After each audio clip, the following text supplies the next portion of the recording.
Coach, what did you expect last night in that game with the Dolphins-Patriots? Well, it was. I was really looking forward to seeing how the Dolphins would react and respond, and they responded like a lot of teams do when you play the Patriots. They just weren't quite ready to play their best, and it was just one of those games where New England does what they do, and Miami didn't quite do what they've done the last couple of weeks. So that gap is still pretty big in the AFC East. Well, are the Patriots the best team in football? I don't know that. They have the ability to play different game plans. They can adjust their style to who they play. They don't beat themselves. But I think it's still early yet. If you were a defensive coordinator right now and you're facing the Patriots, what would you try to get them to do? Well, you have to be able to get pressure without blitzing. That's one thing. And then you have to expect that ball to come out quick, and you got to be able to tackle well. They're not really a deep passing team. They have a lot of weaponry that can hurt you underneath. And I think you got to be able to play zone coverage, expect the ball to come out fast, and make some plays, and not let them run after the catch. Deion Lewis, Gronkowski, those guys are tremendous. If you can't get pressure on Brady, you're not going to win. If you have to blitz to get pressure, he's too good and too sharp, and they have a lot of guys who can beat one-on-one coverage. So to me, it's got to be a team like a Cincinnati that can pressure without blitzing and get pressure from their front four, but you have to be good tacklers in the secondary. How is Brady getting better at this age? Well, I think all quarterbacks get smarter. They understand what they're doing and how to win games. But what he really does well is understand his personnel and who can do what and get the ball to guys where they like it and get it to them where they can do something after the catch. And I think he's been exceptional at that. Just the accuracy and delivering the ball fast, reading coverages, and getting guys the ball where they can do something with it. What do you expect to happen? What are we going to learn Packers-Broncos Sunday night on NBC? I think we're going to learn a little bit about both teams. Who we know they've got good quarterbacks. We know they've got weaponry. We know they've got very good defenses. Who can do it on the big stage, and who is the most complete team? It'll be interesting because there's some things that Green Bay does really, really well at home that they aren't able to do as much on the road. One of the things that helps them at home is that cadence with Aaron Rodgers and keeping the defensive line off balance.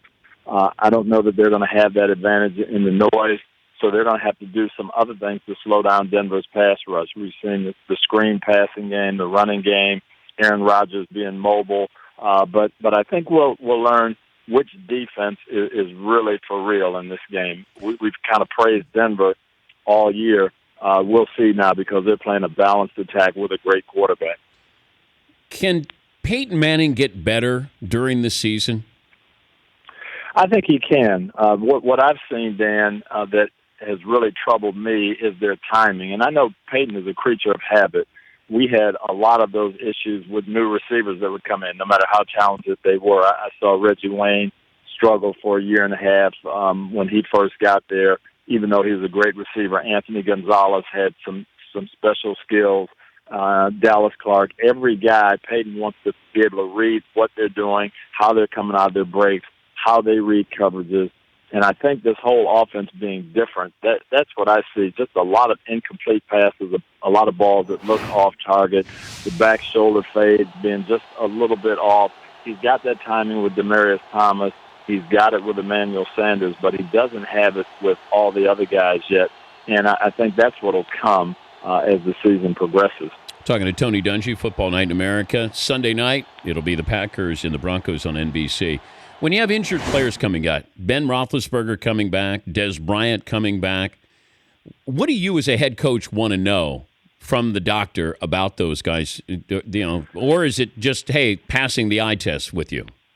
No, you want to know two things. You want to know from the doctor, are they more at risk than normal situation? I don't want to put them out there if they are at risk of getting an injury. And I want their injury to be healed up enough so he says, no, they're just as they were before. They don't have any greater chance of getting re-injured. And then the second thing I want to see is how they are in practice. Are they doing all the things I'm used to seeing? Are they kind of disregarding that injury and just playing, or are they favoring it? And when you get no's to both of those questions, no, they're not favoring it in practice, and no, they aren't at any greater risk, then as a coach you can put them out there and let them go, and you feel good about it. How do you know when a player's lying to you about an injury? You assume they are because they all want to get back in. You have to say, I don't even ask guys how they feel. You have to see it because they're going to tell you, I'm ready to go. I can do it, coach. Trust me. Hey, I'm 90%, but I'm really good. You can't go by that. You've got to go by what you see. Do you ever have a player actually be honest and say, look, I can't go today, coach? Only the really mature guys. You have a couple guys who would say, you know what, I can go and I'll go out there, but I'm going to hurt the team. I'm not going to be as good as I can be. I think it was Cleveland, Joe Hayden, people getting on him, oh, he should have tried to play. To me, that's the mature attitude. Hey, coach, I can go, but I'm going to hurt the team. And you're better off having that other guy active who can go 100%. It doesn't happen very often, but I think you're really, really mature, secure players will tell you that. You were coaching Peyton when he wanted to pay tribute to Johnny Unitas with the high-top cleats? I actually wasn't there yet, but I do remember the incident. And, it's sad when we can't do the good things like that, but I also know where that leads. And everybody's got a cause. Everybody wants to do something else. And when I want to honor Jimi Hendrix and I want to wear something bizarre, how come I can't do it because he's honoring John Unitas? So I understand what the league is on that. Wait. Who wanted to honor Jimi Hendrix? Where did you get that one? I just pulled a hypothetical out of my memory back from the 70s. Did you ever meet Jimi Hendrix? I did not. I saw him, though, play, and awesome performer. So that would have been a guy I might have wanted to pay tribute to when I was 21 years old. Wait. You saw Hendrix perform? Just on television. Oh, okay. I never live. No. You remember your first concert? My first concert was at the University of Minnesota, Earth, Wind, and Fire. Actually, yes, that was the first one I saw live. Was that 1975 or that would have been about 74 or 5, yes, it would have been. I think I saw Earth, Wind, and Fire on that same tour, Coach. Well, we're about the same age. Yeah. I was a young college student. Of course you were. Of course you were. We have a little bit of music here for you, Coach, as we leave you. Super Bad Music Radio, go. WDJX, Xenia, Fairborn, Beaver Creek. 62 degrees outside, coming up on 3 o'clock. Going to give away tickets to that new Jennifer Lopez movie, The Wedding Planner, and Is She Hot? So is this song. It's Earth, Wind, and Fire. It's January, but this is September on WDJX. Yep, that was me in my previous career, Coach. There you go. A little September. I like it. I'll see you on Sunday night, Coach. Looking forward to it. Should be a great game, and I think we will learn something about both of these teams. All right. Thank you, Tony. Football night in America, Sunday night, Packers and the Broncos.